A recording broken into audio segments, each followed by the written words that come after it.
하신 주의 사랑 힘입고 성령으로 힘써 싸워 이기며 약속 믿고 굳게 서리라. 굳게 서리 영원하신 말씀 위에 굳게 서리. 굳게 서리 그 말씀 위에 굳게 서리라. 주님 약속하신 말씀 위에서 성령 인도하는 대로 해가며 주님 품에 항상 안식 얻으며 약속 믿고 굳게 서리라.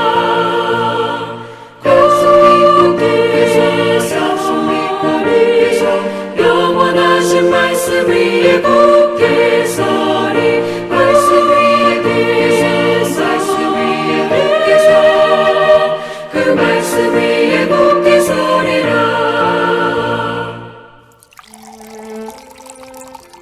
어리석도다 갈라디아 사람들아. 예수 그리스도께서 십자가에 못 박히신 것이 너희 눈앞에 밝히 보이거늘 누가 너희를 꾀더냐. 내가 너희에게서 다만 이것을 알려 하노니 너희가 성령을 받은 것이 율법의 행위로냐 혹은 듣고 믿음으로냐. 너희가 이같이 어리석으냐. 성령으로 시작하였다가 이제는 육체로 마치겠느냐. 너희가 이같이 많은 괴로움을 헛되이 받았느냐. 과연 헛되냐. 너희에게 성령을 주시고 너희 가운데서 능력을 행하시는 이의 일이 율법의 행위에서냐 혹은 듣고 믿음에서냐. 아브라함이 하나님을 믿음에 그것을 그에게 의로 정하셨다 함과 같으니라. 그런즉 믿음으로 말미암은 자들은 아브라함의 자손인 줄 알지어다. 또 하나님이 이방을 믿음으로 말미암아 의로 정하실 것을 성경이 미리 알고 먼저 아브라함에게 복음을 전하되 모든 이방인이 너로 말미암아 복을 받으리라 하였느니라. 그러므로 믿음으로 말미암은 자는 믿음이 있는 아브라함과 함께 복을 받느니라. 무릇 율법 행위에 속한 자들은 저주 아래 있나니 기록된 바 누구든지 율법책에 기록된 대로 모든 일을 항상 행하지 아니하는 자는 저주 아래 있는 자라 하였습니다. 또 하나님 앞에서 아무도 율법으로 말미암아 의롭게 되지 못할 것이 분명하니 이는 의인은 믿음으로 살리라 하였습니다. 율법은 믿음에서 난 것이 아니니 율법을 행하는 자는 그 가운데서 살리라 하였느니라. 그리스도께서 우리를 위하여 저주를 받은 바 되사 율법의 저주에서 우리를 속량하셨으니 기록된 바 나무에 달린 자마다 저주 아래 있는 자라 하였습니다. 이는 그리스도 예수 안에서 아브라함의 복이 이방인에게 미치게 하고 또 우리로 하여금 믿음으로 말미암아 성령의 약속을 받게 하려 함이라. 2011년 인천 중부경찰서에서 한 노숙자가 찾아와서 소중한 것이 든 가방을 잃어버렸다고 하면서 가방을 찾아달라고 간곡히 부탁하는 일이 있었다고 합니다. 그래서 경찰들이 수소문해서 그 가방을 찾았는데 열어보니까 그 안에 현금 1,000만 원이 들어있었고 고급 금장시계가 들어있었습니다. 노숙자인 당신이 어떻게 이런 것을 가지고 있냐라고 물어보니까 사실 부모님이 본인에게 물려준 그런 재산이 수십억인데 사업하다가 실패해서 노숙자 생활을 하게 되었다라는 겁니다. 그런데 알고 보니까 은행에 50억이라는 돈이 있었고 매달 이자만 1,000만 원이 들어오는 그런 상황이었음에도 불구하고 이 마음의 실패의식이 자리 잡고 있다 보니까 벗어나지를 못하겠다라는 겁니다. 그래서 내가 무엇을 해도 잘 할 수 없다. 내가 무엇을 해도 나는 또 실패할 것이다. 라는 그런 강박관념에 사로잡히게 된 것이죠. 그러면서 노숙자 생활을 하게 되었다고 합니다. 숙박비를 아끼려고 여관 대신에 노숙을 하고 돈이 든 가방을 베개 삼아서 잠드는 게 그의 일상의 일부가 되었습니다. 이 노숙자의 모습을 보면서 어쩌면 우리의 모습이지 않은가 생각해 보게 됩니다. 예수님을 믿으면 구원받은 백성이 됩니다. 이미 그 복을 받고 있는 인생이 됩니다. 그럼에도 부정적이고 절망적인 과거, 실패로 얼룩진 그런 과거에 갇혀서 노숙자처럼 살아가고 있는 그런 사람들이 많습니다. 새 술은 새 부대에라는 말이 있듯이 우리의 삶을 돌아볼 필요가 있습니다. 유대주의자들은 바울이 갈라디아 교인들에게 전해준 그 그리스도의 복음에 율법의 행위를 첨가했습니다. 이들은 그리스도의 복음을 변질시키고자 했습니다. 하지만 하나님의 구원과 성령의 역사는 율법의 행위에 있는 것이 아닙니다. 본문은 우리가 무엇으로 하나님의 크신 은혜에 참여할 수 있는지 알려줍니다. 먼저 믿음으로 성령의 역사를 쫓아야 합니다. 성령의 역사는 믿음을 쫓아 일어납니다. 갈라디아 교인들은 바울을 통해서 그리스도의 복음을 받았습니다. 그리고 바울이 전한 복음을 듣고 믿음으로 성령의 은혜를 맛보았습니다. 이는 오직 믿음을 통해서이지 율법의 행위를 통한 것이 아니었습니다. 하지만 유대주의자들은 이들의 믿음을 흔들어 놓았습니다. 그들이 주장하는 것은 그리스도의 복음으로 온전한 구원에 이룰 수 없다는 것입니다. 이들은 그리스도의 복음에 율법의 행위를 더합니다. 갈라디아 교인들은 이 때문에 바르게 시작하고 잘못된 길로 가게 되는 결과를 맞이하게 됩니다. 바울은 속상한 마음에 갈라디아 교인들에게 어리석다라고 책망합니다. 유대주의자들의 꾀에 빠져서 율법주의로 기울어 버렸기 때문입니다. 그러면서 갈라디아 교회에 나타난 성령의 역사가 과연 복음을 듣고 믿음에서 온 것인지 율법의 행위에서 난 것인지 질문합니다. 성령의 역사는 믿음과 율법의 행위 중에 어느 것이 진정한 하나님의 은혜와 구원을 보장하는지 가늠하는 잣대가 됩니다. 갈라디아 교회에 일어난 성령의 역사는 믿음으로 인해 일어났습니다. 그리스도의 복음을 통해서 성령의 역사가 나타난 것입니다. 성령께서는 예수 그리스도의 복음을 믿는 자에게 역사하십니다. 모든 그리스도인들은 예수를 믿음으로 성령을 받고 하나님의 은혜 가운데 살게 됩니다. 구원과 성령의 역사는 예수 그리스도를 믿는 것으로 충분합니다. 우리는 그리스도의 복음에 무엇을 더해야 하거나 빼는 일을 경계해야 합니다. 하나님은 당신과 원수되어서 잘못된 길로 가던 자녀들을 예수 그리스도로 말미암아 값없이 의롭다 해 주셨습니다. 이 은혜를 기억하면서 우리는 날마다 감사해야 하는 것이죠. 우리는 갈라디아 교인들처럼 구원을 받기 위해, 성령을 받기 위해 어떤 행위를 더하는 그런 어리석은 실수를 반복하지 않아야 할 것입니다. 믿음의 진리 위에 굳게 서서 활력이 넘치는 성령의 은혜를 누리시는 저와 여러분 되기를 간절히 바랍니다. 믿음으로 아브라함의 복을 붙들어야 할 것입니다. 바울은 6절에서 갈라디아 교인들에게 아브라함이 일찍이 하나님을 믿음으로 복을 받았다라고 이야기한 것을 소개합니다. 유대인들은 자신들을 아브라함의 후손이라고 자랑했습니다.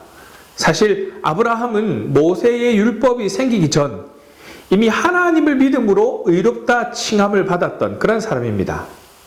율법의 행위를 쫓는 자들은 아브라함의 복을 누릴 수 없습니다. 영적으로 아브라함의 자손일 수 없기 때문입니다. 아브라함의 믿음을 쫓는 사람들이 그의 자손일 것입니다. 한편 갈라디아 교인들도 그리스도의 복음을 믿음으로 얼마든지 진정한 아브라함의 자손이 될 수 있는 것입니다. 창세기 18장 18절에 보면 아브라함을 통해 이방 민족들도 믿음으로 아브라함의 복에 동참할 수 있다고 약속하셨기 때문입니다. 또한 하나님은 아브라함의 시인 예수 그리스도를 통해서 모든 민족에게 아브라함의 복을 약속하셨습니다. 이제 모든 이방인과 민족은 예수 그리스도의 복음을 믿음으로 말미암아 아브라함의 자손이 될 뿐 아니라 하나님의 구원의 은혜에 동참하게 됩니다. 이방인인 우리가 구원의 은혜를 누릴 길은 오직 하나, 복음을 믿고 예수님을 영접하는 것입니다. 우리가 아브라함의 복에 참여하는 것은 그 어떤 인간의 행위나 공로가 아닌 예수 그리스도의 복음을 믿는 것입니다. 하나님은 아브라함의 믿음을 보시고 의롭다 칭찬해 주셨습니다. 하나님은 예수 그리스도 안에서 우리에게 주신 모든 약속을 신실하게 이루실 것입니다. 하나님의 자녀인 우리는 그분의 신실하심을 찬양하고 우리를 위해 죽으시고 부활하신 예수님께 영광 돌리며 살아야 하는 것입니다. 성도가 믿음으로 받는 복은 이런 것입니다. 믿음으로 말미암은 자는 믿음이 있는 아브라함과 함께 복을 받는 것입니다. 율법을 지키는 자들이 스스로 의롭다 할 때에 성도는 그리스도 안에서 겸손할 수 있습니다. 완벽하지 못한 자신을 보며 낙심할 때도 성도는 부족하고 약해도 그리스도를 의지해서 일어날 수 있는 것입니다. 오직 믿음으로 의롭다 하시는 하나님을 신뢰하는 그런 신앙이기 바랍니다. 생명을 주신 구원의 주 예수님의 말씀에 순종하시기 바랍니다. 아브라함을 의롭다 하셨던 하나님이 반드시 우리와 함께 하실 것입니다. 마지막으로 다시 한번 오직 믿음으로 구원에 이른다라는 사실을 기억하시기 바랍니다. 율법을 쫓는 자들은 율법의 지배 아래 있게 됩니다. 율법을 추종하는 자들은 율법책에 기록된 그 모든 일을 행해야 의로워집니다. 그러나 율법을 통해 의로워질 인간은 없습니다. 왜냐하면 그 어떤 인간에게도 율법을 완벽하게 지킬 능력이 없기 때문입니다. 바울은 갈라디아 교인들에게 율법이 아닌 그리스도의 복음을 소개합니다. 예수 그리스도께서는 우리의 죄값을 치르시기 위해서 십자가에서 희생하셨습니다. 그리스도께서 당신의 생명으로 우리의 생명을 속량하신 것입니다. 따라서 누구든지 예수 그리스도를 믿음으로 의롭다함을 얻게 됩니다. 믿음의 의에는 예수 그리스도의 대속이 있습니다. 율법을 고집하는 자들은 이러한 대속의 은혜를 부인하는 것입니다. 예수 그리스도께서 율법의 저주에서 우리를 속량하셨지만 스스로 율법을 고수하여 그리스도의 대속의 은혜를 무력화하는 것입니다. 율법을 쫓는 자들은 율법의 저주 아래 갇히게 됩니다. 그리스도께서는 이미 십자가의 은혜로 율법을 완성하셨습니다. 율법의 저주를 피하신 것입니다. 오직 믿음으로 예수 그리스도의 대속의 은혜를 믿고 고백하는 자에게만 아브라함의 복과 성령의 은혜가 유효한 것입니다. 예수 그리스도는 율법의 모든 저주를 물리치시고 우리가 오직 믿음으로 그 은혜에 동참할 것을 요구하십니다. 그리스도의 대속은 은혜를 믿음으로 고백하면 구원에 이를 수 있게 됩니다. 우리가 예수님을 인격적으로 마음에 모셔드릴 때 구원의 효력이 우리에게 임하게 됩니다. 또한 예수님이 우리와 함께 하심으로 우리가 거룩하고 의로운 삶을 이루어가도록 도와주십니다. 오직 그리스도를 통해 죄사함과 온전한 구원을 주신다는 것을 다시 한번 기억하시기 바랍니다.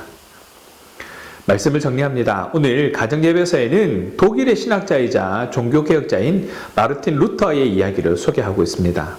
그는 수도원에서 거룩하게 살며 예수님을 믿는 사람으로 평생을 깨끗하게 살려고 했지만 진정한 은혜를 체험하지 못했습니다. 그래서 그는 늘 내 죄라고 말하면서 고민했고 28개의 성 계단을 무릎으로 기어 오르내리면서 죄사함의 은혜를 받으려고 노력했습니다. 그러나 헛수고였습니다. 이때 오직 믿음으로 말미암아 살리라는 하나님의 말씀에 자기의 의로는 하나님 앞에 나아갈 수 없으며 오직 믿음으로 죄사함을 받을 수 있다는 사실을 깨닫게 됩니다. 많은 노력에도 해결되지 않았던 죄사함의 은혜를 경험하게 된 것이죠. 바울이 3차 선교 여행 중에 에베소에 머물고 있을 때에 갈라디아 지역의 그 교회들이 다른 복음을 따른다라는 소식을 듣고 오직 복음인 예수 그리스도를 믿는 믿음으로부터 하나님의 의를 이룰 수 있다는 것을 단호하게 선포하는 바울의 이야기에 귀를 기울여 보시기 바랍니다. 성도는 예수 그리스도를 믿는 믿음으로 바로 서 있는가를 점검해야 합니다. 삶의 중심이 예수 그리스도가 아닌 개인의 이기심이나 인간관계, 세상 풍조의 영향을 받아 잘못된 신앙의 걸음을 걷고 있다면 바울과 루터가 외친 오직 믿음 그리고 오직 복음을 마음에 새겨서 온전한 그런 신앙의 걸음을 걸어가시기 바랍니다. 특별히 삼위일체주일에 우리의 삶이 삼위일체 하나님 앞에서의 삶임을 다시 한번 상기하면서 하나님의 영광을 위해 살아가기로 결단하면서 그런 삶을 살아내는 저와 여러분 되기를 주님의 이름으로 축원합니다. 기도하겠습니다. 사랑의 하나님 감사합니다.